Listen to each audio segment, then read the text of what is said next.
It's Ryan from So Bad It's Good. I'm about to hit record on the GarageBand for the actual podcast version of this, where you miss a whole mashup. That if you like mashups, if you like music, it's a bop. It's a bop for a Wednesday. Come on. Today we're gonna be doing Southern Charm and a bunch of pop culture stories. Let me hit record. We're gonna get going. Folks, you got to get that dirt off your shoulder. Jay Z is right, folks. It is Wednesday. That is hump day. Humpty Hump Day. You made it halfway through the week. It's been a while since I've done complicated math, but if you break down a 5-day work week, and I've done this before, so pardon me if I don't get, I'm a little rusty. If you split 20% is each day, right? So 20, 40. Monday is 20%, Tuesday is 20%, Wednesday, that's today. By the end of the day, you'll have had 60% through the week. And that's why the hump, we're in the middle. And then the last 2 days, like I always say, you can coast. Don't even do anything at work. Put an AirPod in while you work. Listen to your favorite shows. Listen to this show. Listen to other shows. Listen to music. You know, that job, make that job work for you. You know what I'm saying? Today, we are going to be doing a Southern Charm recap of, I can't tell if it's a jump the shark moment for Southern Charm. Or it's just one of the most bizarre things I've ever seen. We actually witness firsthand a dog wedding. And I mean, Miss Patricia makes a joke that, she doesn't think she's going to see Whitney get married, but truly Southern Charm is a show full of commitment phobes. It's bizarre. It is bizarre. So the only way we truly would ever get a wedding on this show is potentially with dogs, and we saw that this week. Jury's still out on Craig and Paige. Sorry, I don't know, but we'll do some pop culture stories up first, and then hit on over there to Southern Charm, and we'll work our way through this, guys. Remember, if you like this show, leave 5 stars, 5-star reviews on Apple Podcasts and Spotify. It really does help. Leave that for any podcaster you listen to. It's a real quick, easy, and free way to support your favorite podcaster, because a lot of people just do this for free. So it's a great way to support so they can move up in this industry, which is such a amazing industry. I was reading just like there's close to like 1 billion pods right now. And the fact that I get to do this and be one of them is just so exciting to me. But anybody watching this on YouTube or listening to it at home, remember, you can do the same thing. If you have opinions, if you're listening or watching this and have disagreements with me, which is great, do your own pod. It's totally accessible. I can walk you through it sometime. Maybe I'll even do a YouTube video about that.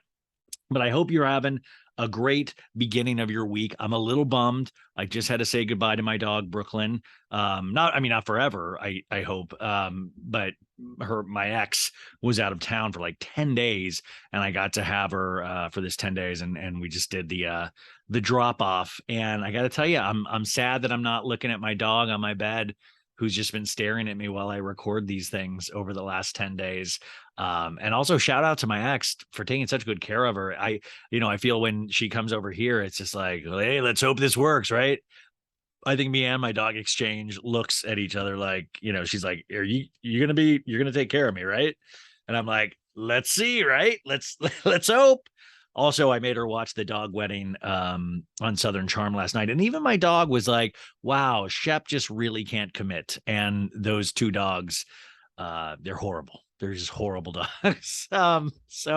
Also, I have that new podcast I've been telling you guys about called What the Kids Are Watching. It's affiliated with iHeartRadio and Cloud 10 Productions with my co-host Natalie Pouchet, where we recap one episode of a kid show like Bluey or Booba or Paw Patrol. And it's really funny. And you might learn a little bit about a parenting, because she's a parent. I, of course, am not. But I think it's really funny, and I'm really excited to be a part of it. So give that a shot. I think I'm going to put that on my feed, like a feed drop of it tomorrow, just to give you guys a taste of it as well. So check it out. See if it's your thing, especially if you've had kids and you've had to watch the craziness that these shows are. It might be right up your alley. Also, thank you to everybody watching on YouTube. Make sure you tell your friends. The YouTube, we're still kind of playing with. The reality of YouTube is we should be doing these in bite-sized clips of like 12 minutes, and I'm putting on 2-hour YouTube things, which is kind of ridiculous, I realize, but we're feeling our way out there. Shout out to Maritza Lopez and Sandra Freier, the 2 ladies who work with me, and truly love all of their help. And we're the bad news bears. We're the little engine that could. Or we're trying. I'm trying. It's hard just to get through the day, you guys. Okay, let's just jump into it. I wanted to not apologize, but I realized I was talking on Tuesday's episode about this, about learning from my audience, and also how you guys will say something and I will take that with me in the day and kind of like percolate on it and think about it. And for you guys that do podcasts that listen, you kind of know what it is. You say so many things and you're bound to say some really stupid as hell things. I happen to do it every podcast. But I also can let my passion and excitement get the best of me sometimes.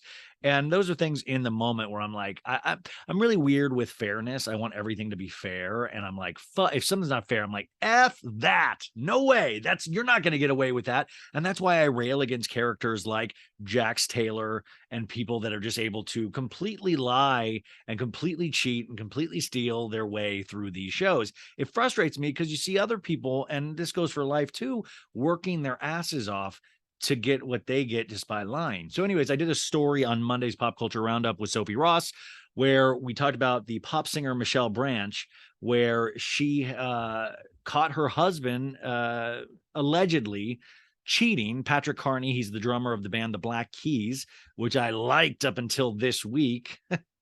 I mean, is that the whole secret? Is that we're all just shitty people? We all just do shitty things to each other. I hope that's not the case, but sometimes it truly feels like it does. But she tweeted out the night before that she caught her husband cheating, and they have a 6-month-old newborn. And she caught her husband cheating with this girl. This was the tweet. Just found out my husband cheated on me with his manager, and then gives the manager's name from Full Stop Management while I was home with our 6-month-old daughter, and then did the emoji girl where she's like shrugging her shoulders. By the way, I will say there is something darkly comic and really scary if I were to ever do a tweet about being cheated on or cheating. I think I would refrain from using emojis. Like, maybe I think, has emojis like really moved us forward as a society at all? I know you're screaming, yes, yes, it has, but I don't know. I think sometimes the emojis can just be like, oh, like, could you imagine if the emojis existed now, like during Einstein's time? Or I'm trying to think like Mother Teresa. Like, imagine like Mother Teresa and you get one of those like sick emoji faces where it looks like it's gonna like bomb. It would be too much. You'd be like, Mother Teresa, what are you doing, man? Like, that's your Mother Teresa. So anyways, I said she got arrested for domestic abuse. She slapped Patrick Carney 2 times and she was arrested. And we've seen her mugshot. She was released because she had to go home to breastfeed her child. So she was released early. And I think I said something of the matter of like, he deserved it. And I know that is so not PC. My anger said that. I am not a violent person, but I can be an angry person at times. And to me, that hit every kind of button of like, wow, they just had a 6-month-year-old. He's on tour and he's cheating already. And I mean, like, I could see where somebody would be. Now, it doesn't excuse, and I talked to a couple of people about this, it doesn't excuse physical violence ever, right? It doesn't. And I kept trying to I kept trying to, talk it out in my head of like, well, if you're a rock star, it's not like an NBA play, like we shouldn't just allow people to cheat, especially if that's not, there are people that have like set up rules in their marriages or relationships where they're allowed to go outside of the marriage and relationship. Doesn't seem like this is one of those. And also, this is his third wife and he's cheated on the other 2 before this. So, but also that's the other thing too, is the argument of like, well, she should have known better. Like, it's always the woman's, the woman should have known. Like, how about the guy should have grown up and learned at a certain point that this was not working out for him, unless this is his escape plan for all of his relationships, is just cheat on a person and get caught. So I want to apologize because physical violence isn't anything. But then my friend, also another friend that I'm close with, I woke up to this on Monday she listened to it and she was, I mean, not pissed, but she was like, so you're saying, like, it was like she brought up Will Smith into it because Will Smith slapped, of course, Chris Rock. We know that very well. And what's the difference between this and that? Where I say, well, Will Smith, how dare he slap Chris Rock? And I still have those same feelings. How dare he? But the difference to me was, in that moment, or how I was thinking was, this is a relationship between a man and a woman. He failed vows of this relationship. They have a newborn. I'm sure there are so many emotions coursing through Michelle Branch's brain and all nervous system that these things, like you would see where somebody smacks somebody twice. The fact that I mean, we'll get more information, so I don't want to predispose, but I am almost even shocked that Patrick called the police on that. And I feel like maybe there's more to the story that I don't know. But I said, and I would assume that Patrick understood why she was angry if he did cheat on her. My difference, though, with this Will Smith, Chris Rock thing was like Will Smith, first off, didn't get arrested. Michelle Branch got arrested for slapping Patrick Carney 2 times, got arrested. Will Smith slapped somebody on a national award show that had viewers of 750 million people worldwide. And to me, that is like the dangerous part of like, well, okay, yeah, if Michelle gets like, why doesn't Will Smith get arrested? But also I find there's difference of Michelle Branch, and this is just purely in terms of media and what we see out there. The Will Smith slap with Chris Rock is even really damaging because it kind of chips away, in my opinion, you know, who we are as a society. And now at the highest of high award shows, like I always say, this wasn't the MTV Music Awards, guys. This was the Academy Awards. Is that we're showing people that it is okay if you don't agree with a joke about your wife or your husband or your friend, you can go up there and smack somebody. You can go up there and smack them.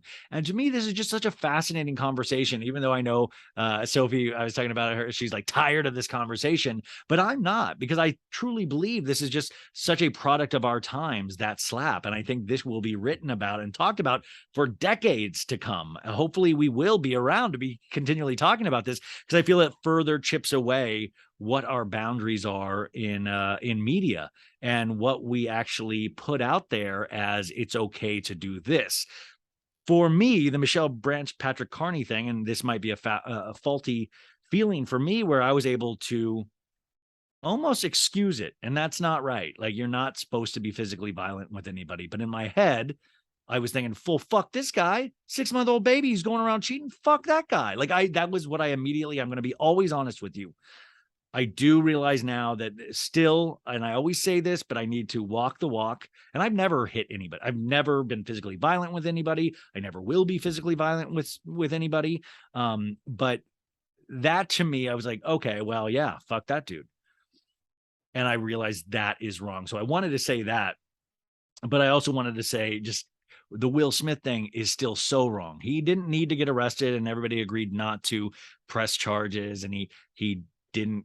But I think it's just so dangerous for people to see that, for kids to see that. Like I told you, if you listen to this show on a regular basis, I grew up loving the Academy Awards. I grew up loving talk shows, award shows. I mean, that was my dream, to host something like that. I used to practice in the mirror with a toothbrush.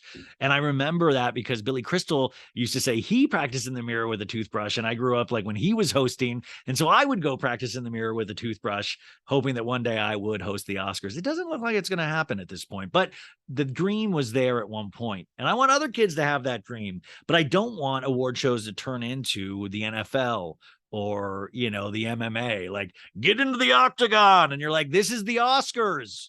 We shouldn't have to worry about bleeding. It's the Oscars. These are movies. And then when you pull back, you're like, these are just movies. We're actually awarding movies. This is crazy. Like, nobody has like a big, like, the night we've all been waiting for, the accountants, the yearly award show for the best accountants in the United States of America. Like, we don't do that, but we do celebrate actors. And I don't know. So I wanted to bring that up because I've been thinking about that, but I like that. It's not threatening. Like, it can be threatening in the moment, or I can have like, if I wake up and I have to, all of a sudden read a bunch of opinions like that seems to happen to me a lot now, where I will wake up, and it's really very privileged of me that I actually have people that write me and want to talk to me or tell me what they liked or tell me what they didn't like. But sometimes if you wake up and you are not good in the mornings, you'll be hit with like 3 intense opinions, and you're like, damn, I'm already in it. So I wanted to not make a correction, but say that I did think about it further. And I hope and that's okay. Like I did think about it further and I was wrong. So physical violence is never okay. And also, what is not okay either is one of the Jonas brothers. Actually, this is kind of brave. Joe Jonas, you guys, trying to find the article right now, did a very brave thing, according to People magazine. He is finally speaking out. He's being candid, you guys. This is the headline. Joe Jonas gets candid about using injectables in new campaign. Quote, we can be open and honest. Joe Jonas spoke to People about his brand new partnership with injectable brand Xomin, Xiomin. I don't know how to say that. What his grooming routine looks like and his favorite and least favorite red carpet looks. I like that this whole People magazine article is about the campaign, but they're like, fuck it. We got to make this a little, less about injectables. Tell us what your favorite red carpet looks are, Joe, please. But this is interesting. We're finally getting people coming out. I mean, like, the Kardashians are sometimes even slightly admitting, like, we might have gotten a tweak. Joe says we're all getting older, and part of being comfortable is being comfortable in our skin. Hell yeah, Joe Jonas. While beauty and grooming routines and habits sometimes feel like a taboo topic for men, Jonas wants to further that conversation that men could and should take care of their skin too. Joe, I'm a man. I should take care. It's too late, Joe. Is it too late for me, Joe Jonas? Hit me up. That's why the musician has partnered with Xiomin, a cosmetic injectable that smooths fine lines using a uniquely purified formula that removes unnecessary proteins. What the? I thought proteins were good for us. For its new Beauty on Your Terms campaign. Quote, I don't think it's necessarily something that we have to shy away from. We can be open and honest about it and be confident and not really shy away from speaking our truth. I like, we used to frame speaking our truth about these kind of deep issues, whether it be our sexuality or our identity of some sort. And now it's like, but let's also be open and honest about our Botox. I like that we're treating it just as serious as everything else. The Happiness Begins singer, who turns 33 on August. This is the other thing. Joe Jonas still naturally looks young. He's 33 years old.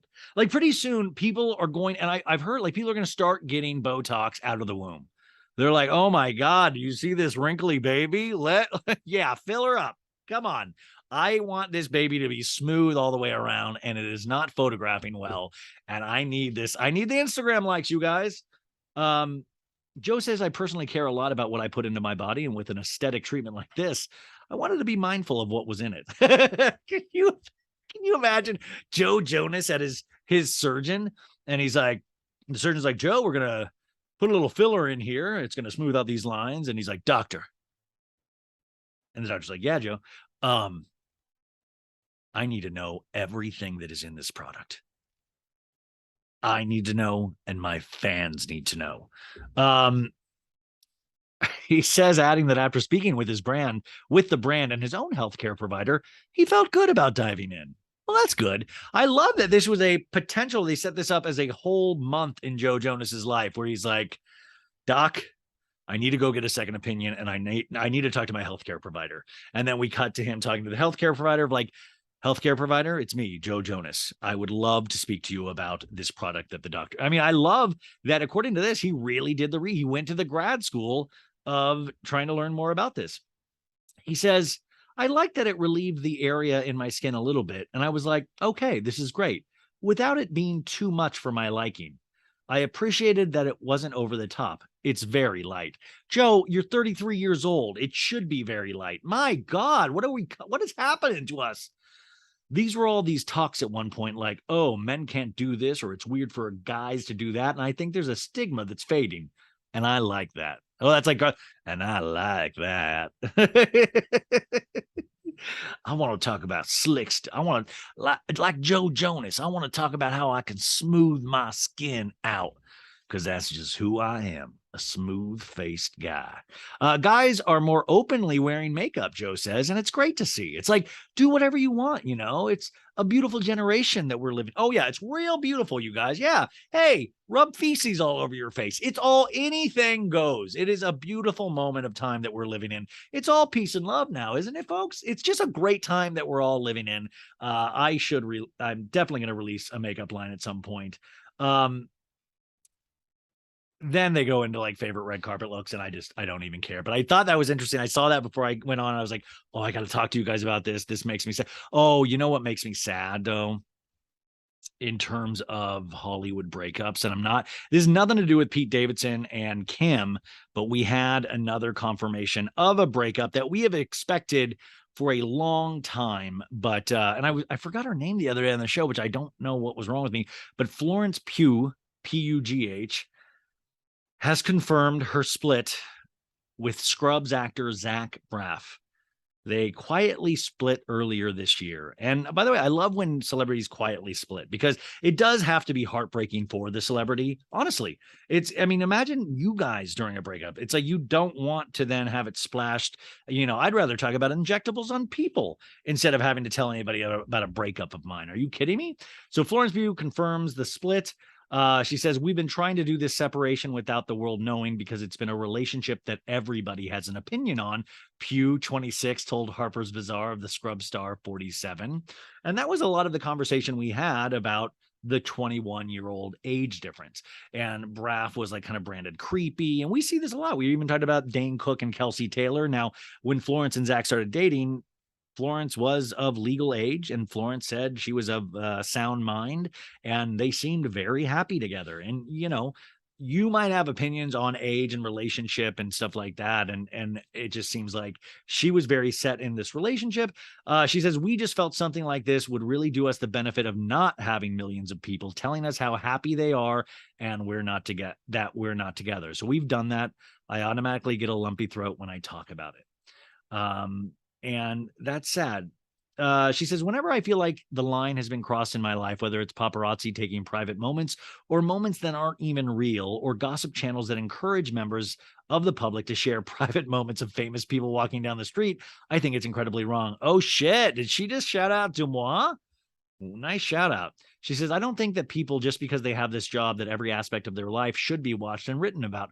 We haven't signed up for a reality TV show. And I love that quote, because really we are blurring that line. Or even in what I was talking to you a second ago about the Will Smith, Chris Rock slap, we're blurring the line of entertainment in this country. We truly do treat everything as a reality show. And for somebody like us, we love reality shows. So yeah, the more the merrier. And I think the audience, we demand this. We almost demand reality shows of our celebrities now.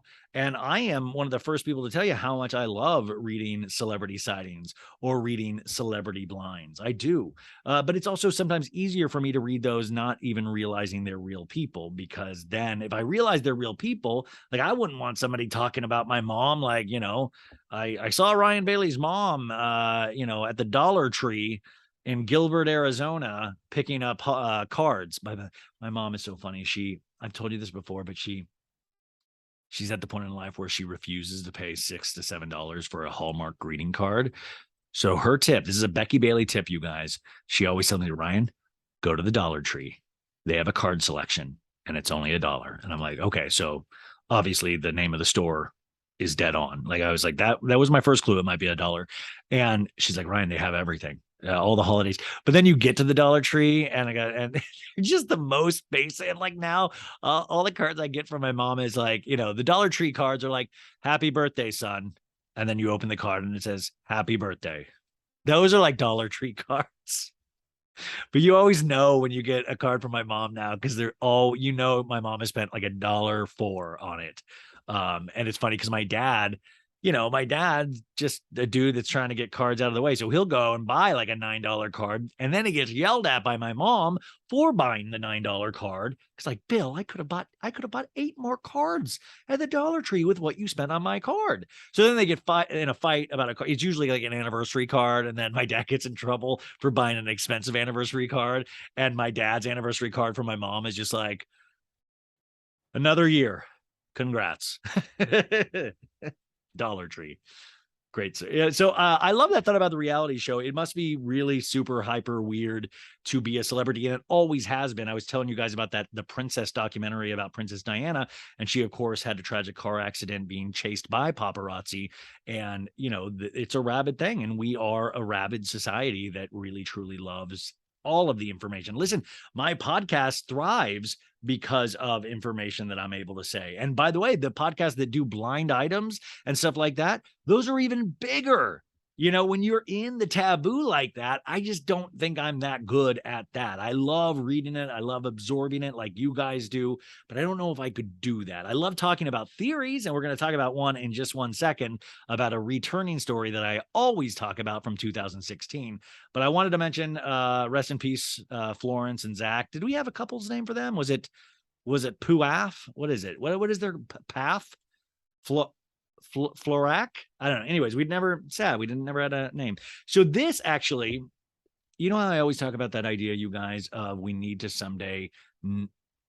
There are certain celebrity encounters that we'll always hear about, but we don't know what actually happened. I always use my main example is in the elevator with Beyonce, Jay-Z, and Solange, when Solange kicked the crap out of Jay-Z. And then we have those beautiful shots of Solange coming out of the elevator looking, like victorious, and Beyonce looking like, holy shit, my sister just went to bat for me, and Jay-Z looking shooken up. And I think it's truly, they should sell this as a print. It is one of the best paparazzi shots I've ever seen. And also, if he didn't do so many of these, I mean, this guy is just a walking meme factory. But Ben Affleck, that one with him and the Phoenix tattoo, like the old man in the sea one, where he's just staring out at the ocean with his dad bod and just staring out at the ocean. And you just wonder, like, what the fuck is he thinking about? But the other one that I used to talk about all the time was a 2016 incident. And it was the end of the relationship between Angelina Jolie and Brad, I almost called it like Matthew, Brad Pitt. And there was a private jet that supposedly a fight happened where Brad Pitt was allegedly completely intoxicated and got physical with one of the kids and potentially with Angelina Jolie. Now, this did happen in 2016, folks, but we never really got a lot of information about it. It kind of just disappeared, and then we've been having ongoing court cases between Jolie and Pitt, and child custody, and these kids are getting older, and they don't want to be around Brad Pitt. Who knows? But Brad Pitt has constantly fought for this. He went sober after this, and has been sober for a very long time, from my understanding. But anyways, this article came out today that says Angelina Jolie sued the FBI to learn why Brad Pitt wasn't arrested for domestic violence. It says the FBI prepared a statement of probable cause, but declined to press charges after meeting with an assistant U.S. attorney. Man, the FBI is having a wild week, you guys. This is an article written by Ren Graves from Consequence of Sound. I love their site. Angelina Jolie has been revealed as the Jane Doe behind an anonymous Freedom of Information Act lawsuit demanding that the FBI turn over information about why they didn't arrest Brad Pitt after he allegedly physically and verbally assaulted both her and their children while traveling on a private plane several years ago. The FBI investigated the case and declined to press charges. The article reported that Jane Doe had retained an unusually famous and high-priced attorney, and that some of the allegations from these were tracked to statements Jolie had made about her ex-husband Brad Pitt, whom she filed to divorce in 2016.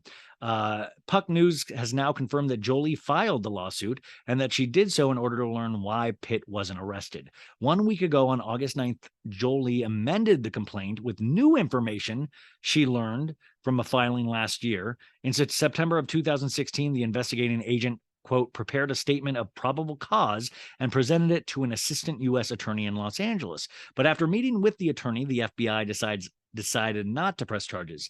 Now Jolie wants to know why. 6 years after their separation, Pitt and Jolie's divorce remains acrimonious. Earlier this year, Pitt sued Jolie for selling her stake in their joint-owned winery to a Russian oligarch. So this is wild, but it's basically saying, even after all this time, Angelina Jolie wants to know, why wasn't Brad Pitt arrested? And we still don't know exact details. But Angelina has not let this go. And I was trying to think about it from both sides because Angelina Jolie gets a lot of hate. She does. For as much as everybody loves and I mean, I know she still is very bankable, has a lot of fans and all that, but she does get a lot of hate, and people tend to adore Brad Pitt in the way that they adore a Tom Cruise, a Johnny Depp.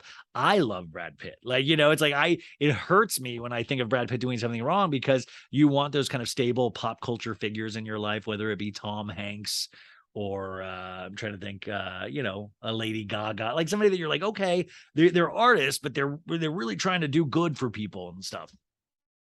So this is alarming, but unfortunately, it is not going to go away anytime soon. I feel like further and further details will be exposed about whatever happened on this private jet, what Brad Pitt allegedly did and said, and all of that. And Angelina Jolie still seems just as mad as she was in 2016 that caused all of this to fall apart. And we always talk about that, though. Like we talk about it in the show of like, can people be forgiven? Can people grow? Brad Pitt did give up drinking, did give up, like, I don't know. Like, are we just a waste to society once we do something horrible to people that we love?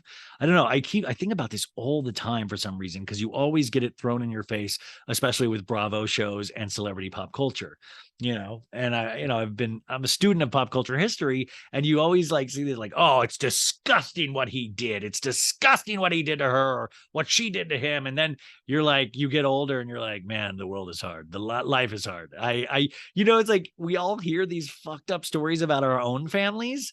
And I'm like, man, you're like, I would hate for anything that my like family or my cousins have done to have to like argue with them and like Us Weekly or something, So I wanted to tell you guys about this. Also, this is a positive story. This will put a little, this is, that was an intense story, but this one I think is going to make you guys happy. And it's a very Southern Charm related story, which we're about to get into.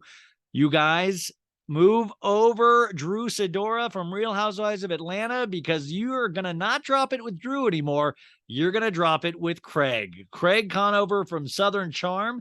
This is in People magazine, having a banner week of headlines. I mean, between this and the Joe Jonas article, damn, people, slow down. It says Craig Conover says he's down 20 pounds since returning to the gym. Quote, I was eating everything. I was eating everything. Well, I will tell you, even watching him in the episode like 2 weeks ago when he was just like working on his mood boards, and I'm like, this guy's got to get a little more active. He's just like, oh, he's just like trudging through life. Oh, I love the headline too. Like just the Craig Conover says he's down 20 pounds. Like, that's amazing. It truly is amazing. But is this worthy of an article? Like, Craig Conover let a little toot out at the movies this weekend. People magazine exclusive. Like 20 pounds is cool, but I love because it goes really into details. Like, Craig was like, let's push this story. He says, I'm finally excited to take my shirt off again. And that's what it's all about, folks. Speaking of somebody that refuses to take their shirt off, I'll even shower. I'll go into the shower with my shirt on, you guys. It's not true. So this is the article, and it's co-written by Dave Quinn, our good friend who wrote the Housewives history, Not All Diamonds and Rosé, which I loved. So congrats. I love Dave Quinn. It says the Southern Charm star 33 open 33. Joe Jonas is 33. Craig, may I talk to you about injectables? Opened up to people over the weekend about what got him back to the gym, revealing that he's down 20 pounds since he started focusing on his health again. This is the quote, I'm fucking fit. I'm fucking fit. More fit now than I've been in years, Conover says at Mohegan Sun's final toast with the host event at their Ultra Lux Lab. Okay. And he goes, and I'm finally excited to take my shirt off again instead of hiding it on the show. First off, didn't know he was hiding it on the show. But second off, is he just going around this Mohegan Sun event going, hey, somebody asked me to take my shirt off. I'm not scared anymore. And they're like, shut up. We're trying to sleep. He says, I got so many compliments when I was filming Summer House last week. Maya Allen was like, I've never been attracted to you. And like, you look fantastic. And Maya's tough, Conover says. Potentially a creepy quote there, right? Like Maya from Summer House said, I looked good, and she's a tough one. Like, I love that Craig, I mean, in a lot of ways, Craig has very, like me, very a lot of femininity to him, where he truly is like, does anybody want me to take my shirt off at the pool? Do you guys want to see a little bit of my weight loss? I'm very nervous. But then Maya said, it's cool. And Maya's a tough cookie, even though she sells cookies, even though she doesn't really, because it was hard for her to get the cookies out and fulfill the orders. That's another story. But I just love that Craig's all proud. I love that we're going to see that on Summer House of like Craig Conover visits this week. And I hope that's a whole storyline of like with him and Paige, where he's like, babe, do you think I should take off my shirt? He's like, Craig, I don't know, whatever. Kind of nervous. Do you see Kyle? He's ripped. Like Carl's ripped. Like I've lost 20 pounds, but do I still look good? And he's like, I don't know, Craig. I think you look great. Would you look at me with my shirt off? Paige, look at me. Would you please get out of bed and look at me? Paige, please stop being horizontal. Come on, come out of the bed and look at me. And then he's like, dude, he's like, welcome to the gun show. Conover says that his weight fluctuated over the Conover, I'm right there with you, brother, especially as he stopped taking Adderall. The reality star, who was a founding cast member on Southern Charm. He was one of our forefathers of Southern Charm when it premiered in 2014. He's been open about his addiction to the ADHD medication during the early seasons of the Bravo show, and says that he began putting on weight after giving it up in 2018. Quote, Adderall Craig I love that there's an Adderall Craig. Can we sell that as an action figure? Adderall Craig. Cleaning up a house in a single hour. Adderall Craig at my heaviest was 165 pounds, he says. When I wasn't addicted to amphetamines, I hit a healthy weight of like 185 pounds. But Conover put on what pal and Southern Charm co-star Austin Kroll jokes was too much healthy weight. Hysterical joke, Austin. You still got it, dude. You're so funny. Quote, what is it called? Cushion? Teases Conover. But Austin's right. I was unhealthy. By the way, Craig, this would have been a perfect opportunity for you to plug your pillows. When you say cushion, no longer is the cushion around my waist. It's only at my store where you can get Craig Conover stamp of approval pillows. Such an idiot. He goes, I was eating everything. I was eating a lot of ice cream, and I hit the scale one day and I was 205. I started seeing my face and my neck. You can see it on Southern Charm this year. I'm big on season 2 of Winter House 2, which you'll see when that comes out. I had it on my neck and my waist. So when I started buying bigger pants, I knew I had to do something to change. Fucking inspiring, man. But I mean, dude, in all honesty, transparency, I've done all of this stuff. I remember when you have to start buying the bigger pants, it sucks. I remember having to go on Winter House for a whole season and seeing my, no, thank God I don't have to do reality. I mean, it would be grim if I had to go on reality television and look at myself. It's hard enough to even do this on YouTube from the face up. It takes time to get used to this. But by the way, Craig, if you're listening to that cushion thing that I gave you a free idea there. Like the cushion is no longer like, instead of Brittany from Vanderpump Rules doing those Jenny Craig, like, I'm Jack Craig and I lost 20 pounds. You could have Craig Conover, like, I'm Craig Conover from Southern Charm, and I no longer have the cushion around my waist. I just have them in my pillow store. Change meant getting to the gym every day despite his disdain for it. I'm right there with Craig too. I made a decision one day that I was going to go back to the gym no matter how much it sucked, he tells People. And it did suck. I was like, how the hell did I let myself get out of this habit? With the help of a trainer, Brian Elbricht of Swoley Mammoth, and then they just drop the Swoley Mammoth and they don't even tell, like, hey, let's learn more about the Swoley Mammoth program and workout buddies that include Kroll and their Southern Charm co-star Shep Rose. Conover got into a routine that worked for him. Not only has he lost weight, but going every day's, oh no, did I just discover a typo? Not only has he lost weight, but going every days has improved other areas of his life. I think it means, but going every day has improved other areas. Uh-oh. People Magazine, I'm sorry, hire me. Has improved other areas of his life. I've made more money since I started going back to the gym than I ever have. Yeah, but what does that mean? Like, you could be selling guns for all we know. he says, because I'm going to the gym in the morning and just calling people all day. It feels like a threat. I'm calling people all day when I work out. He says, I never saw it before, he said. I used to take Adderall as a happy pill. Now, if I miss the gym for a few days in a row, I feel my depression creeping up on me. It's really helped me stay on track. I've tried to figure out a way to articulate it to people. Craig, I think you just did, sweetie. I'm like, guys, this isn't right or wrong. But if I wake up and go to the gym, as hard as that is for me, and I know that sounds silly, but I have a good day. If I don't, I just fucking order food and just lay on my couch and watch movies. And I was like, Craig, bingo, that's the guy I want. I want the order food and the couch and the TV, Craig. And by the way, I think Paige wants that, Craig, too. Paige is one of the best laying in bed people that I've ever, I mean, one of the best people to ever do it. Lay on a couch, lay horizontally. Paige DeSorbo, one of the best you're ever going to find in terms of laying down on objects. And I wonder if Craig's lifestyle is upsetting Paige, because she's like, I thought this was going to be a more sedentary relationship than I find myself having to do a lot now that you want to go to the gym every day. What if it gets to a point where Craig is like, Paige, we're through because I'm committed to my health and my activities.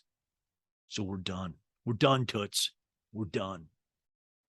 I just thought that was an amazing article. That's like one of my favorite types of pop culture articles when when the, oh my God, I just got a Cameo. By the way, I'm on Cameo, you guys. I think it's like $20 and you can get a greeting if you want a birthday greeting. You want me to do some silly voices. You want to see my silly room.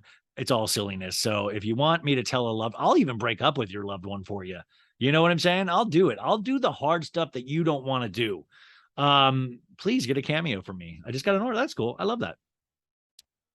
So that, Craig, we are very inspired by your fitness journey. I like when people find out, and I'm the same way, that, you know, I think I was saying on yesterday's show that I was like, I hate fucking water. Water's so boring, but you have to drink it in order to like help you lose weight, to hydrate your body, you know. And it's just so, and I love that it's like, yeah, no shit, you have to drink water. But I like when I discover commonplace things that people have known for years. You're like, wait a sec, if I eat less, I don't gain weight. Okay, less. And then then I'll forget. I'll be like, more? Is it more? Did I mean more? And they're like, no, less. But we're all Craig Conover, you guys. Let's see. Do I do one more story before what minute are we at here? We're at 45 minutes. Damn, you guys. And I was supposed to have a guest today that I already recorded, but I have to get Bravo's approval. Because I do not want to get in trouble with Bravo, because I love them. And so I had asked permission and I haven't gotten that permission yet. So I have an interview ready to go that I was going to pair with this Southern Charm recap. But luckily I didn't get permission yet, but luckily I'm able to talk about anything. And I still got to do Kim Zolciak's story about her daughter getting a Dewey. Wanted to talk more about, and then there was like this Brandi Glanville post that one of her son's girlfriends posted about her, and posted screenshots of Brandi reading her the riot act over text, which is like, could you imagine Brandi? Could you imagine you girls out there dating one of Brandi's sons and having to deal with Brandi on a holiday basis? You know, like just how many Christmases or Hanukkahs or whatever would be ruined.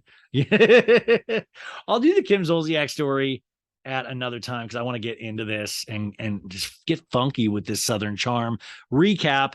Let's take a quick break and we'll play a little Southern Charm music to get you guys in the mood, and then let's do some dog wedding. If I had a nickel for every time I said that. And we're back. Tweet, tweet. It's easy. And a 1, 2, 3. Woohoo. The bop, man. I want to make a DJ mix of that song, but make it where there's like a drop, you know, like it's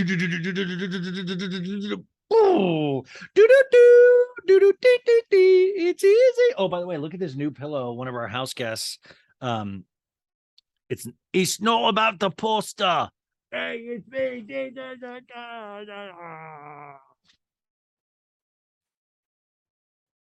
Oh, you guys, I don't know if I think I told you that the house that I'm living in right now is getting sold. And So they've been doing showings of it, and I've told you how ridiculous my room is. Like I've got that oil painting of Girardi and his brothers.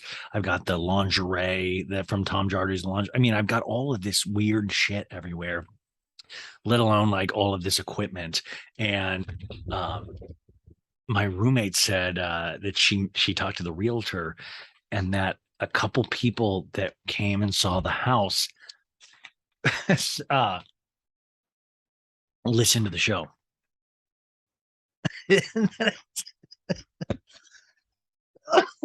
Sorry, isn't that insane? So if you're the listener, that came into my room, my sacred space, please keep that between you and me.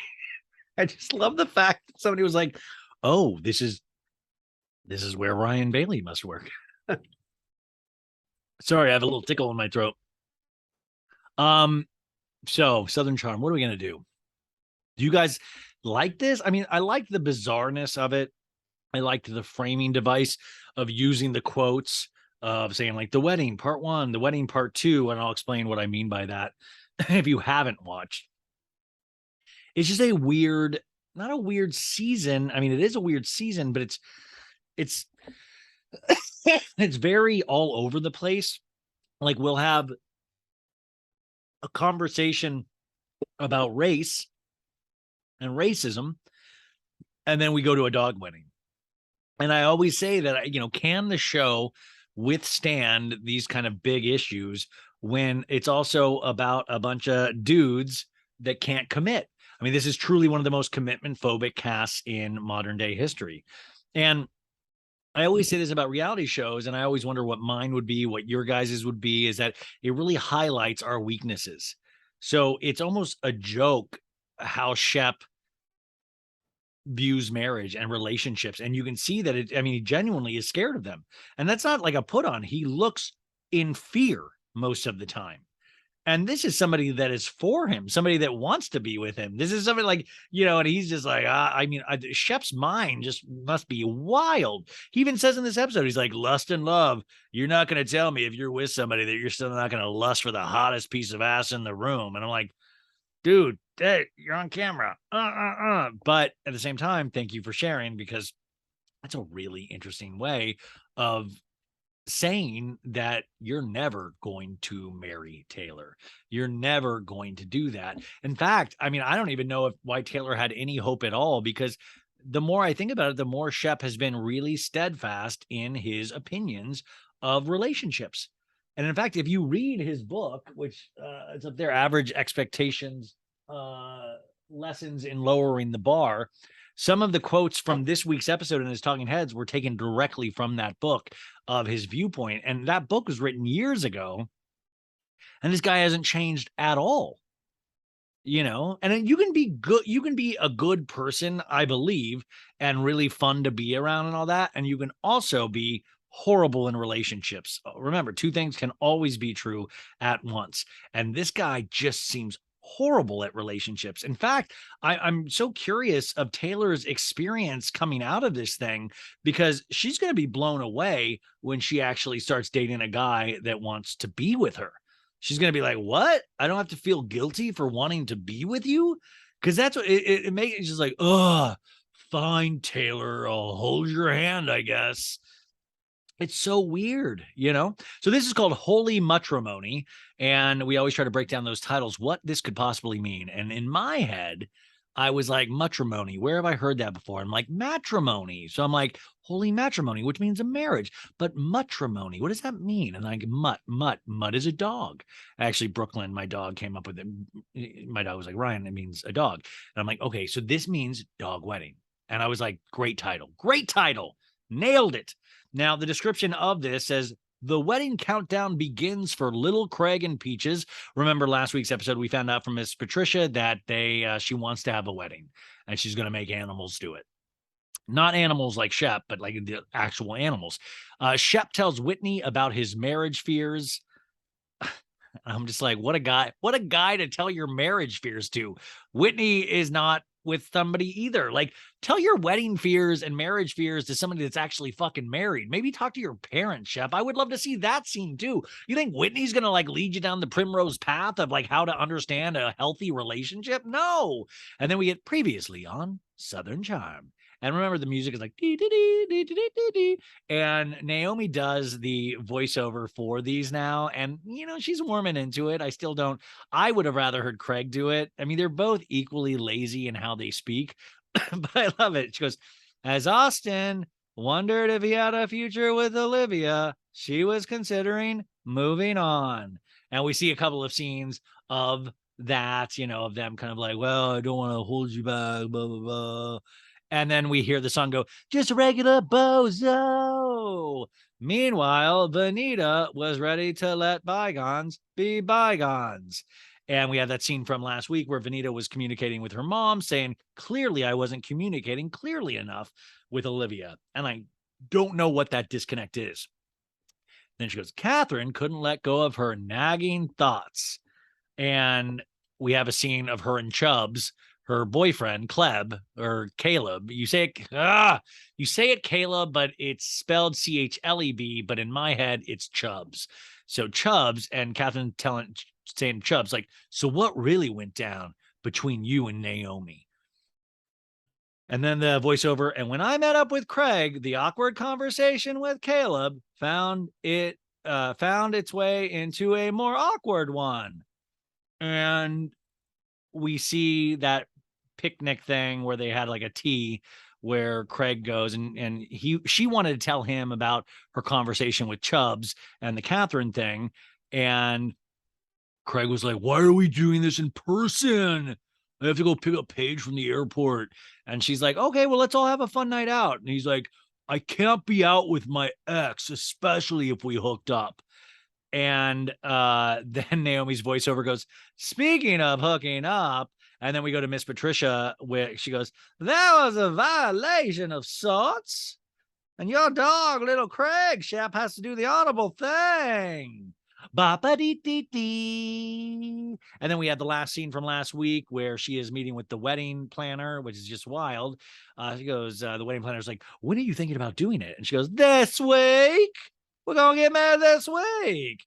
And the wedding planner's like, oh my God. And she's like, this pin is scratching. And Patricia's looking on like, oh my God, it's very tense. Can we put this dog wedding together on this short of notice? It's never been done before. And her name is Erica, this event planner. And she's scratching her and she goes, Miss Patricia, we can do that this week. And then Miss Patricia's like, oh, good. I like that you're so detail-oriented.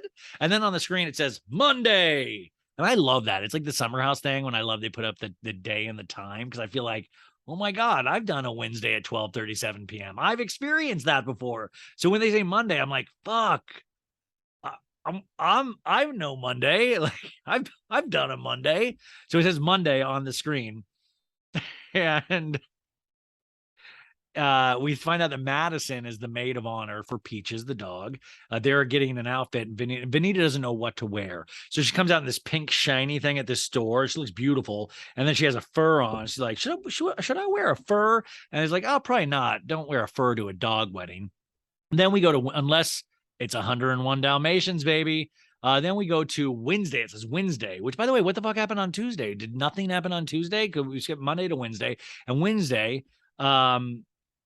Shep is with Whitney, or Shep is going to see Whitney, and Whitney is carrying Peaches and has a leash around Peaches, but carrying her. And Shep Shep is there, and Whitney lets us know this is Peaches' first time on a leash. When she goes to Paris, we gotta walk her outside the Ritz. So this is her leash. And Whitney shares with Shep, yeah, Mom thinks me and you will not be getting married anytime soon. And Shep's like, oh, I didn't know that your mom thought about that for me. Like, you can always tell that Shep really does like Miss Patricia and anybody that's kind of wealthier. He's like, ooh, I was on Miss Patricia's mind. Excellent. Nice. The hierarchy of the Southern Charm cast is fascinating to me because you really do see that there is a true hierarchy. It really does exist in Charleston. Like, I mean, this, and you would tell with these people, it's very real. It's one of the things I actually like about Southern Charm. So Whitney says, well, I don't know, be with the same woman for eternity. They're now talking about deep stuff. They're talking about marriage. And Shep goes, lust or love, but lust wins a lot. You're never not going to be attracted to the hottest person in the room. And then Whitney goes, every year Ferrari comes out with a new model. And that's like a rich person joke of like, haha, I can't be in love because I'll always be lusting out of that new Ferrari model. I do that with Corollas. I have a 2021 Corolla, but man, when I start seeing those 2023 Corollas, I'm like, damn, you ain't looking too good anymore, 2021 Corolla. So Shep, I was like, oh, here we go with the Shep excuses. And Shep's like, I don't want to get married just to get divorced. And then I talking at, he's like, if you failed at marriage, you failed at something. And it's not something anyone wants. And also, no one's ever gotten divorced in my family. And this is very fascinating. This is what I truly believe he believes. And this is actually in his book as well. And I just tend to think, what a short-sighted feeling of like you fail at something. But also, guess what? When you fail at something, you learn incrementally. You learn so much from failure. And I don't mean necessarily in relationships, but you do. You take what works and you move on and stuff. And it's such a like, well, I will never try it because I don't want to fail. I'm like, Shep, it looks like you fail at all these other things. You're comfortable failing in like business and all that shit, but you can't fail in relationships. That is such backward thinking for me. And for such a person that appreciates philosophy and art and stuff like that, I think this is a very weird, probably, I guess, the family has passed down this way of thinking or something. It's bizarre to me. It truly is bizarre to me because I feel like, I don't know, like Craig is the only one that I feel genuinely wants to be married someday. Like really, you can tell he's itching. So Whitney says, has Taylor given you a timeline? And Shep's like, no, not at all. Like, I almost like, yeah, she knows not to. Put the fear of God in her. Hey, you better not have marriage come through those lips at all. And Whitney goes, well, I'll talk to Taylor about that. And Shep's like, I'm sure she would love that. And he tells Craig, he goes, little Craig, you're in for a long one, buddy. Because, the dog is going to be married to Peaches. And haha. Now, all of a sudden, we're at Friday. Friday goes out on the screen. And we see Taylor by herself at a restaurant talking to herself very awkwardly. She's like, I hate to be the first one at a restaurant. Now I'm just going to be staring at this menu. I felt so awkward for her because you can tell she's like a little uncomfortable around cameras. And like, this is like her worst nightmare of like, people said they'd show up to film with me and now I'm here by myself. Okay. Should I read the soups? Cream of onion soup for Taylor. I'm going to have it. Olivia comes in and goes, aren't you a sight for sore eyes? Okay. And then Catherine walks in and she's in this like blue leather outfit and she has like the hair. And Olivia goes, I'm feeling Catherine's Ice Queen color. And then Catherine's like, I'm thinking about going back to red soon. And Olivia goes, I love your red. Olivia, pick a lane. Do you like the Ice Queen or do you like the red? They all order food. Catherine, this has actually got me excited. Catherine orders a spicy pineapple margarita. And I was like, if you guys probably don't know, I love pineapple. I love it. Like, honestly. And have you ever had pineapple sherbet? Oh my God. Amazing. But I want a pineapple drink, like a spicy pineapple. I don't know why I'm whispering. Why am I ashamed? Why am I ashamed of my love of, hey guys, dude, I love pineapple. And then Catherine's like, this menu says spicy, so I'm in. And then Taylor orders the tickled pink. And she goes, I'll order the tickled pink because I'm tickled to be here. And I'm like, we all don't need to do funny bits with the drink. Let's just move it along. And so Olivia tells the ladies that Marcy, Shep's cousin, set her up with a date for the dog wedding. We get a flat. This is, guys, my issues with flashbacks. Here we go. Flashback 2 days ago. And she's FaceTiming with Marcy. She's like, I love Austin. He's great. But, and Marcy's like, well, I love Austin too. You remember Marcy's had a crush on Austin forever, even though she's married and about to have a baby. She goes, I love Austin too. He's great. But I was talking to my husband, John. Then we get a flashback to Marcy and her husband talking. And this is the flash. Hey, John's like, should we set them up? Should we set Olivia up with our friend Alex? Yeah, let's do that. Then we get a flashback back to the flashback where it's like, yeah, Marcy set me up. Then we cut to Austin. Like, guys, the flashbacks on the flashbacks. I know you think you're telling this unique way to tell a story of like, I was talking to John, cut to that scene talking with John, cut to like, it's like, guys, just, it's okay. We'll just tell the story, man. Flashback. So grumpy. We cut to Austin. He's FaceTiming his sister on FaceTime. She's wearing broken glasses. He's like, hey, Harry Potter glasses. And Austin tells this joke. He's like, Harry Potter had broken glasses. And I'm like, fix them, bro. You're like a wizard. How is Harry Potter the only one with shitty vision in the wizarding world? He's the only one with glasses. And I thought that was a very clever observation, but I'm willing to bet that he read or heard that from somebody else, and that is not an Austin original. In fact, I kept meaning to put that thought into the old Google and see how many times other people have said it, because I do like that thought, but something in me tells me Austin didn't come up with that thought himself. So, anyways, he's telling about his relationship with Olivia. He's like, I just want to have continue to have fun, and this is like, does Olivia know that? He's like, yeah. And she goes, well, have fun, but just make sure to not make this one messy. And he's like, when do I make things messy? And then we do a flashback of all the times Austin's made things messy. We cut to Chelsea from 3 years ago and on the phone, like, do you want this to end like this, Chelsea? And then we get 2 years ago, my favorite scene in the history of all scenes, Madison, where he's walking around in his boxers trying to poke his boner down. And Madison's like, you have these 2 girls in here at 8:30 in the morning. How dare you, sir? How dare you? YouTube, I'm going to pause right here to try to find that Austin clip for the podcast. Madison. So we're going through Austin's greatest hits or misses. And, he says 2 weeks ago, and we get that flashback to him telling Olivia, I'm not going to be interested in anybody who's friends with Madison. And the sister's like, don't put yourself in a position where you wake up and you're still a mess. And he goes, thank you, Gandhi. Ha! Thank you for your sage advice. Then we cut to Catherine back in the restaurant going, I wasn't invited to the dog wedding. In a talking head, Catherine's like, oh, yeah, let's have our dogs marry each other. Come over to our house. I'll throw a lavish event. Catherine's making fun of Patricia here, and I'm here for it. I like it. We cut to the big wedding day. It says wedding day, chapter 1. And it says, one should always be in love. That is a reason not to marry. Oscar Wilde. So I'm like, wow, we're doing like little like weddings are for idiots, but like quotes from famous people bagging on marriage. And I'm like, wow, they're really pushing a format. This is an episode you can tell that they are proud of. Like, they used all these different framing devices, and I'm like, I always like when they try stuff out. Let's just not rely as heavily on the flashbacks. The cakes are getting brought in, florists, glassware. My God, it really is a full, money was spent here. We cut to Craig's house, and I noticed also the music is weird in this episode. Like, it's not the old, like, it's kind of like, Paige, you got, guess what? Paige doing what she does best. She's laying down. She's waking up, you guys. It's a Paige DeSorbo original.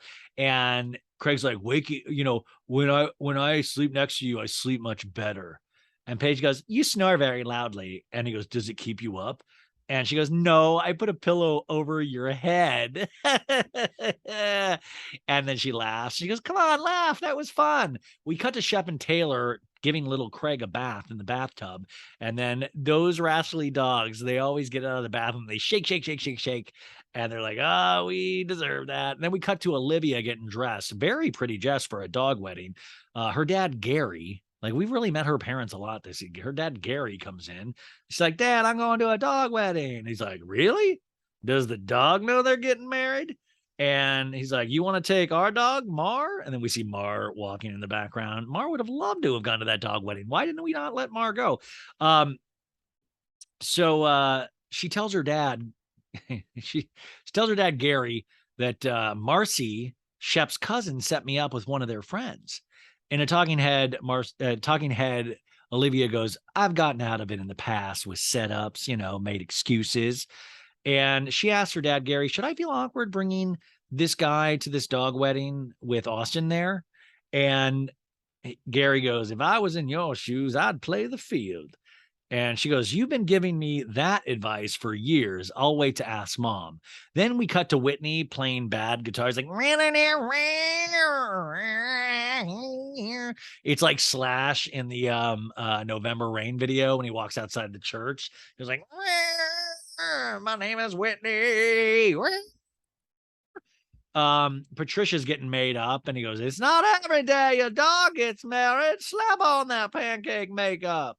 In a talking head, she goes, people love weddings and dogs and excuses to have a party.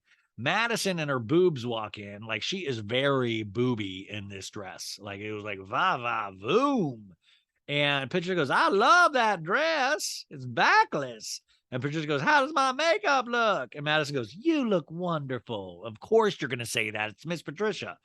And Miss Patricia goes, was it raining out there? She goes, a little. Patricia is drinking a whiskey drink. We cut to Vanita getting made up. We cut to Leva getting ready. Her son is like, what are you doing, mommy? Why are you leaving me again? And she's like, are you going to be good? He's like, yeah. We cut to Naomi getting ready. And I got to tell you, once again, her nose, I know she's happy with her new nose, and that's all that matters. But the nose, it just gives Whoville vibes too much for me. And she was so, like, she's a gorgeous woman, no matter which nose, obviously. But it's like, I thought she was like uniquely beautiful with her old nose. Does that make sense? And I know it's not my business or, but I can have opinions. That is just an opinion. That's all it is.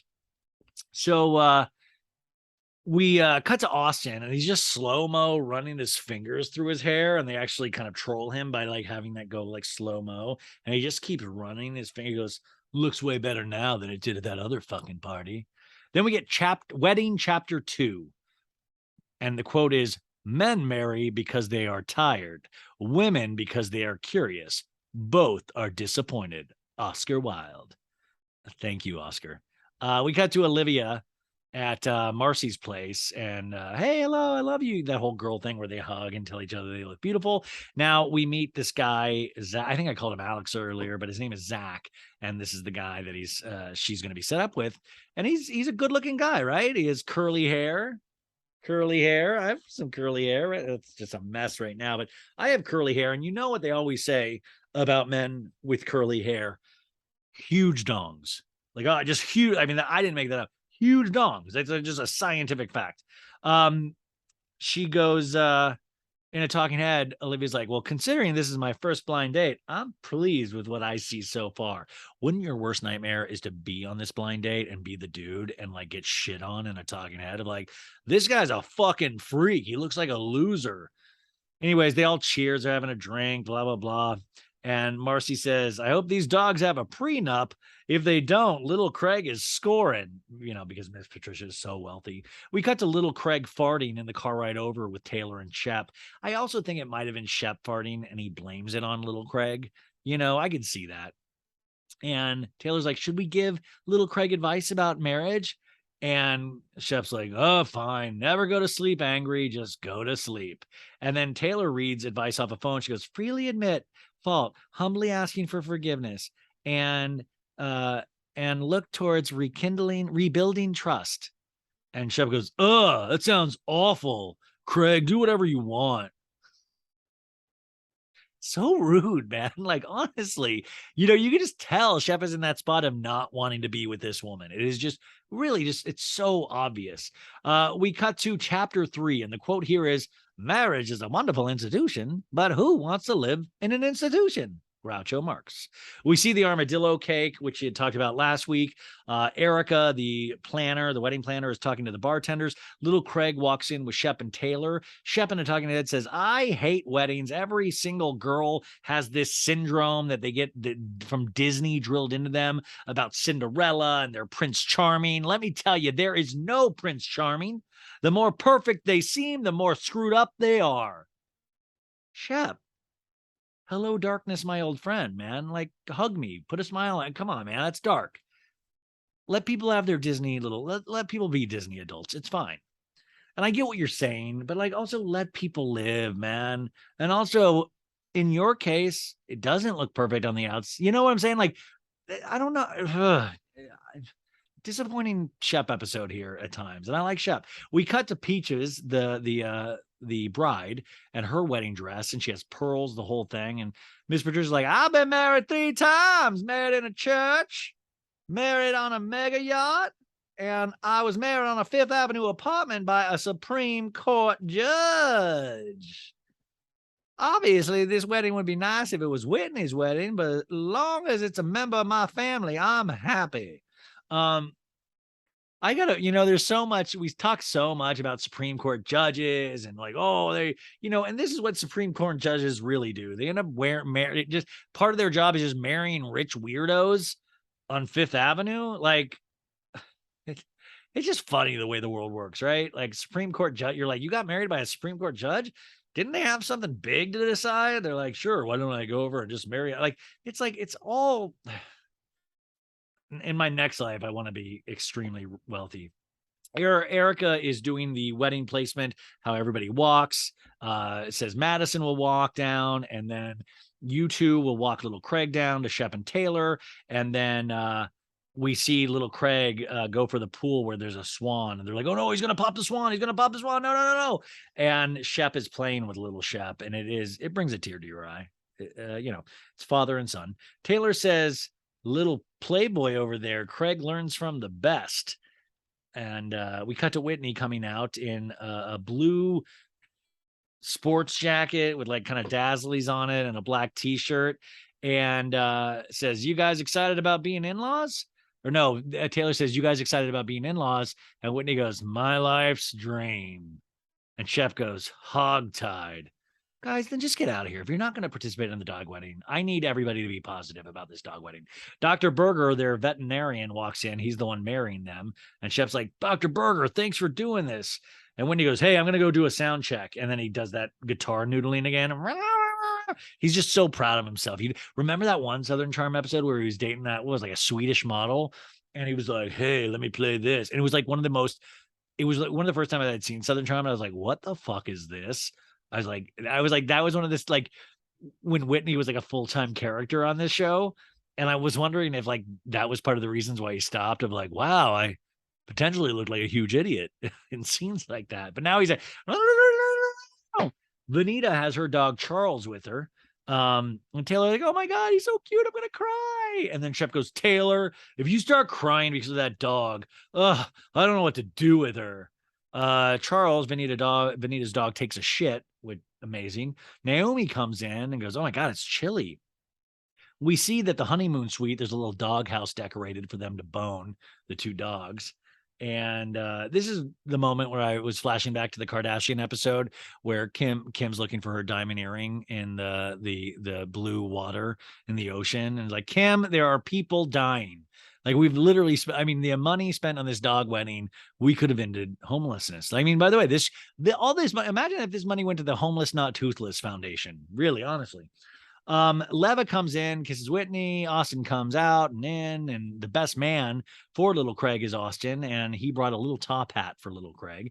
Austin gets some champagne. Madison, I say, looks great, and you can see Austin see Madison and know that she looks great. I like those undeniables. I might not love Madison as a character all in all, but I think everybody has to admit Madison looks great, right?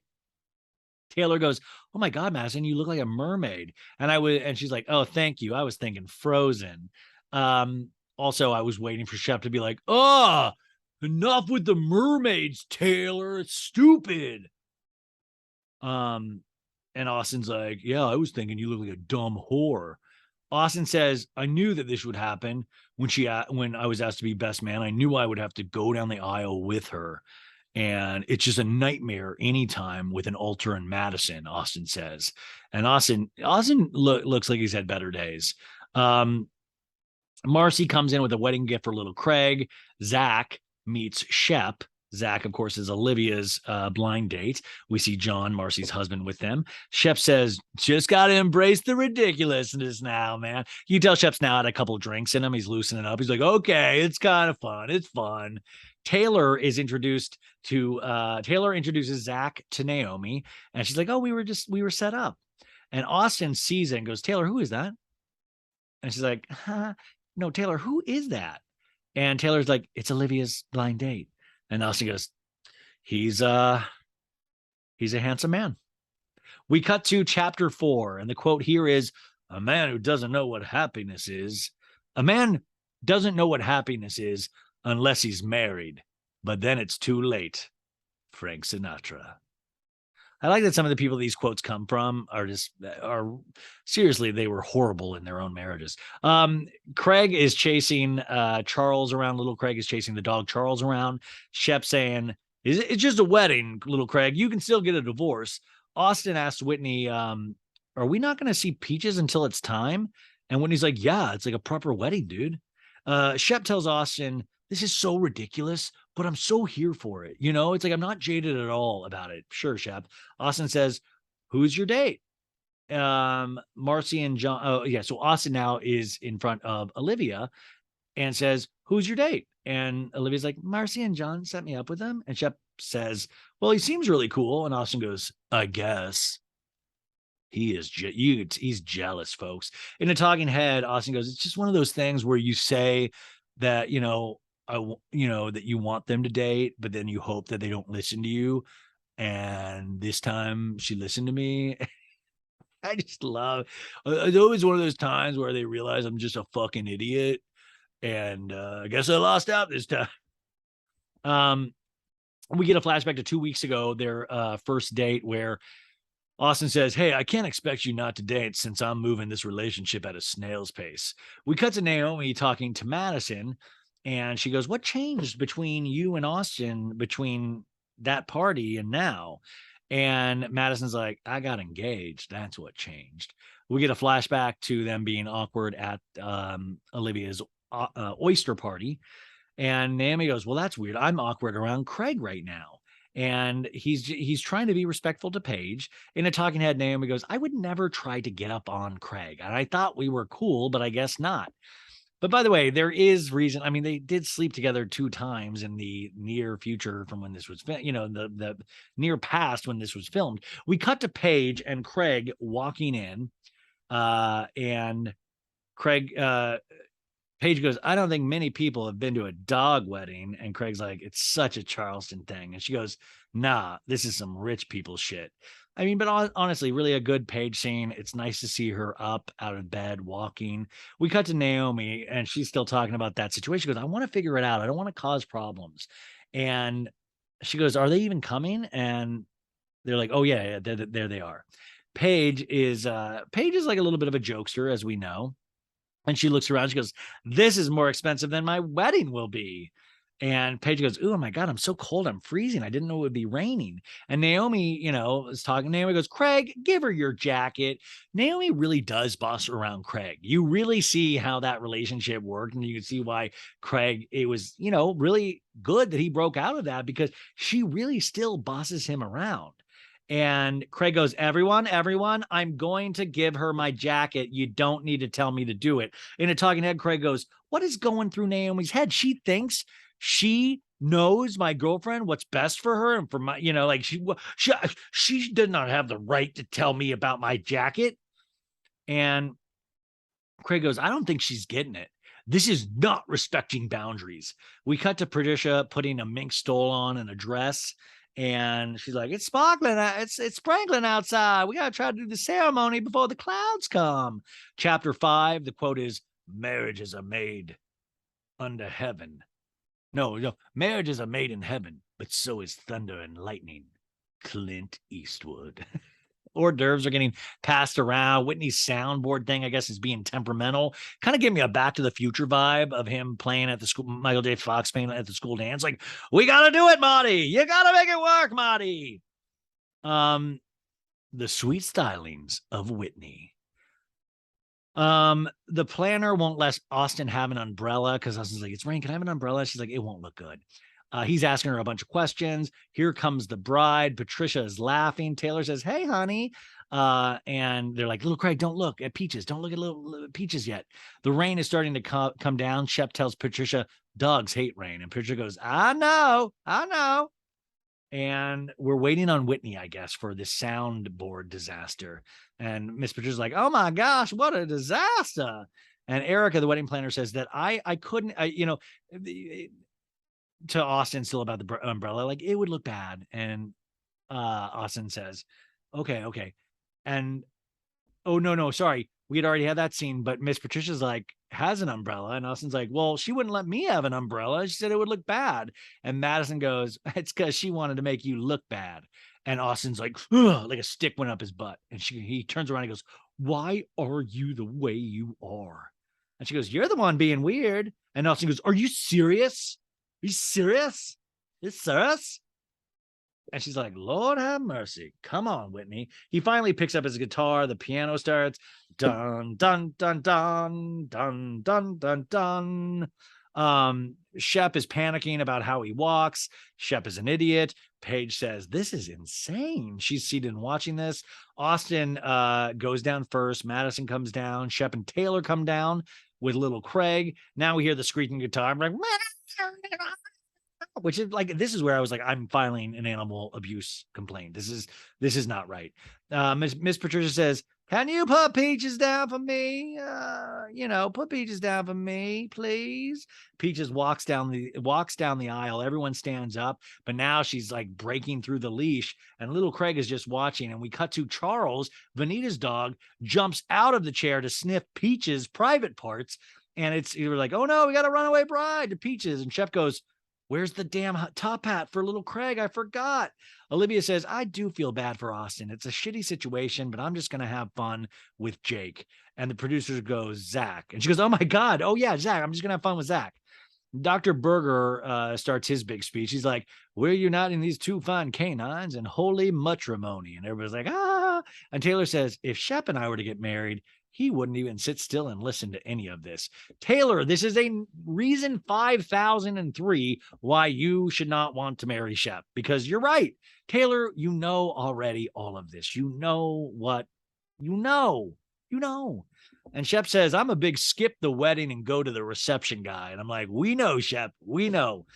So Dr. Berger continues on. Like dogs, love makes messes and leaves you little surprises here and there. Lots of cleaning up after and get it fixed. In your cases, I've already taken care of that. Craig in a talking head says, I'm excited to stand up there with Paige one day and live that rom-com life, possible wedding and all that fun stuff. Oh, Craig, and especially that you're 20 pounds lighter now. I'm excited to get up there on my wedding day on the altar and take my shirt off and not be ashamed about taking my shirt off. Peaches is looking at Charles, Vanita's dog, the entire ceremony. It must have broken little Craig's heart. Now we're at the reception, and it says the reception on screen. It says, hear no evil, speak no evil, and you won't be invited to cocktail parties. Oscar Wilde. And Patricia goes, let there be cakes. And we see the cake topper is a little armadillo. And Craig goes, what's the armadillo? And Miss Patricia's like, steel magnolias. It's for the bachelor cake. And Craig goes, oh, yeah, it was in like Scarlet Magnolias or whatever. And Naomi says, do you really like this new guy for real, to Olivia in regards to the guy she's on the blind date with? And Olivia's like, well, I'm getting to know him, regardless. I want to go out and get to know people. And he's so fine and cute. And I'm having a really good time. Shep is talking to Paige and Craig. And he goes, Austin's like straddling the line because she brought a date. And Craig says, he's such a weirdo, because the other day he said, I can't wait to hang out with the Olivia again. They really, men, we are such children, because we really do say shit like this. Like, I'll like, can't wait to see this girl again. It'll be cool. It's going to be cool. I get to see this girl. It'd be so cool. I got to watch TV with this girl. It's so cool. And in a talking head, Craig goes, with me and Paige, it's a slightly similar situation that they're in, Austin and Olivia. And as soon as we knew we wanted to be together, that's what we did. And, you do care she has a date, so date her. Austin is with Leva, and he's like, I'm drinking Jack and Coke, and I don't usually drink Jack. Olivia brought a date. I love that he's like, I'm going to punish everybody and myself and drink Jack and Coke, a drink that I don't really even like. And he goes, I don't care. And Leva goes, you don't care? He goes, well, I do care. And she goes, you're either going to go for the girl or not. And he goes, I guess I'm not. And she goes, why not? Why would I? Austin, what games are we playing here? What is this? Like a Meisner exercise? In a talking head, uh, Lev is like, this is the girl that you're going to lock down or she's gone. And this line, I was like, yeah, Olivia seems fine, but like, this is the girl that you're going to lock down or you're gone. Like, come on. Madison and Benita sit down in this conversation, go, can we interrupt? Nice wedding. And Benita goes, did you get any inspiration? And Austin goes, yeah, marriage is poison. I'm pouting now. I'm Austin the powder. And Madison goes, you know what, Austin, I have a bone to pick with you. And he goes, what possibly do you want to get on me for now? And she goes, well, why couldn't you even say hello to me today? And Austin goes, there's no reason for us to talk, Madison. There's just not a reason for us to talk. Everything that you do is a subtle dig at me. And she's like, give me an example.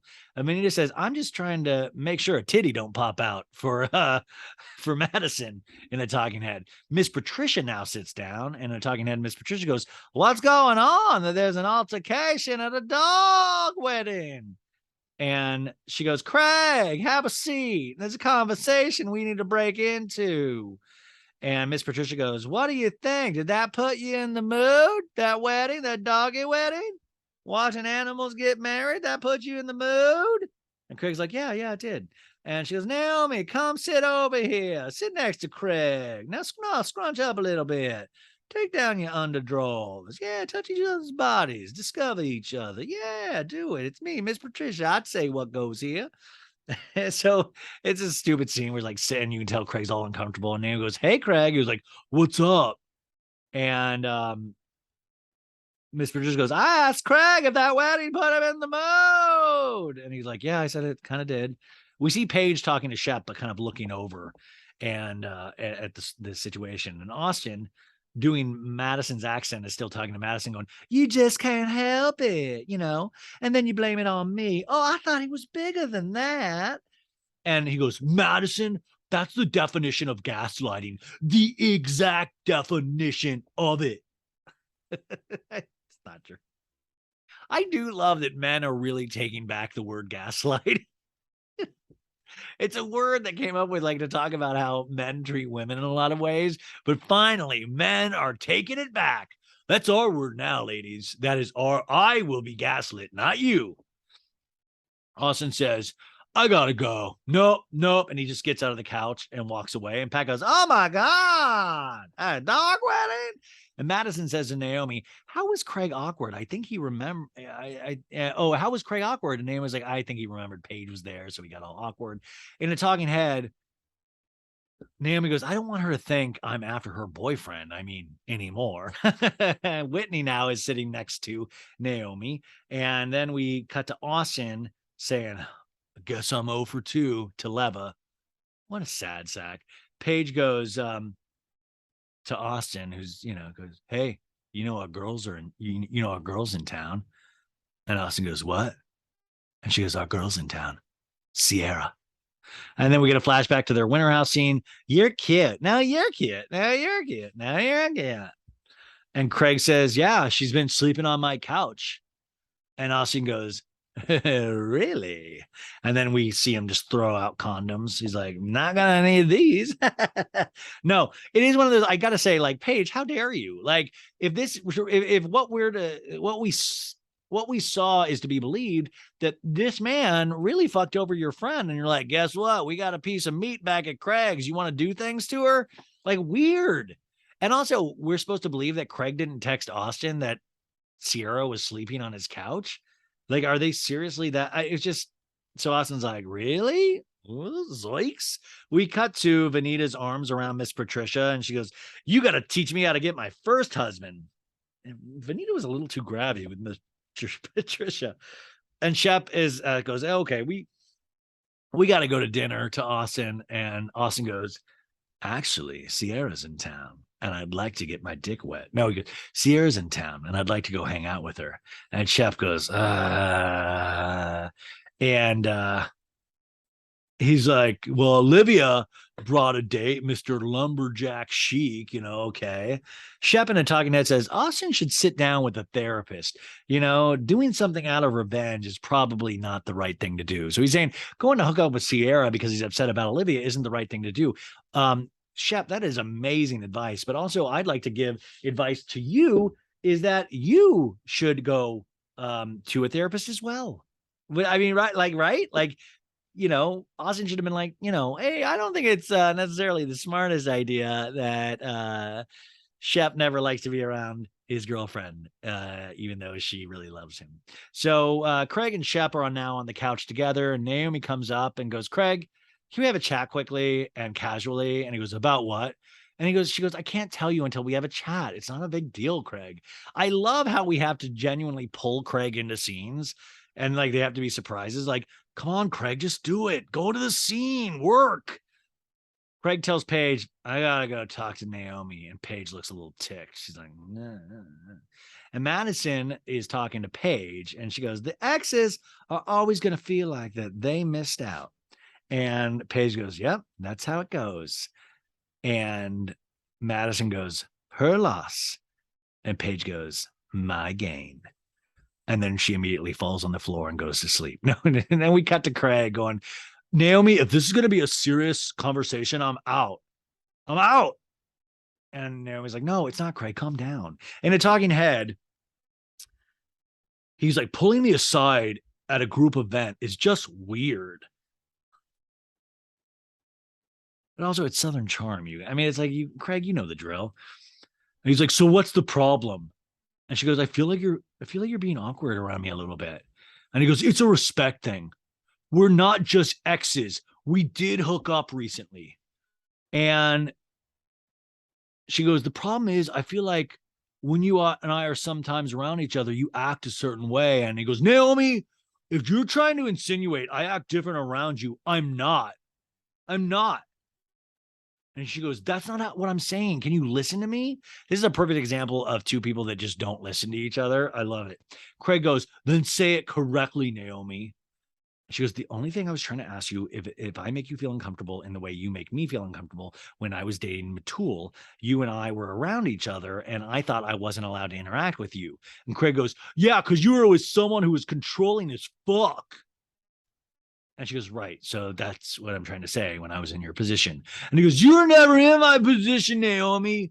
You left a loving relationship to be with a controlling asshole who cheated on you. And in the meantime, your boyfriend who loved you for a very long time moved on. So you can never compare the position I'm in with a very loving girlfriend like Paige with the position you were in. So what would you like to say? Because honestly, Naomi, you don't affect my life anymore. You just don't. You just don't. You don't. I gotta say, this was actually for something that supposedly was not planned. This was very well said. I was like, Craig, you really kind of succinctly said your point. And then he goes, stands up, he goes, I'm ready. Let's go, Paige. And Paige walks out. She's like, yeah, let's go. And that's the end of the episode. And they're like, on the next episode of Southern Charm. And then we see Chubbs. We had a Chubb-free episode, Caleb-free episode. Chubbs and Catherine break up. And she's like, yeah, let's just take a break. And he's like, I'm going to leave. I'm Chubbs. And then we see they're all on a party bus. They're going to Aldebross, which is a Frank Lloyd Wright house, which I love. I mean, Frank Lloyd Wright designed some amazing houses. That would be super cool. Then we see it's a very active episode. They're on horses. They're on scooters. Then we see Naomi telling Olivia about Austin hanging out with Sierra. And she's like, what? And then we cut to Austin saying, Naomi, you don't care about who she's hooking up with? And then, oh yeah, we cut to Austin saying to, Austin saying to Craig, going, you don't care who Naomi hooks up with? And he's like, no, I don't. And Austin goes, okay, because she made out with Whitney. And Craig's like, what the fuck? What the fuck? And by the way, he's wearing a Luke Goldbrinson RC, his company, his Ranger company. He's wearing a Luke Goldbrinson original shirt. Craig is. And then we see a scene around the fire, and Shep's like, this is not kumbaya. It's not how I run my relationship in my life. And Taylor's like, Shep, stop. stop. And it's something happens between, I think, a fight between Craig and Whitney. Who knows though? But what in another exciting episode. I always man, what a fun episode with you guys. I'll be back every day this week. We have a chock full week of that. We have a lot of episodes. Anyways, I love you guys, and I will talk to you bright and early on Thursday. Please leave a positive review if you like this, and subscribe to my YouTube channel. Bye. And YouTube, I'm coming to you. You have a good day as well, you guys watching. Thank you for supporting. I appreciate you. Oh, appreciate you too. It's all about the poster.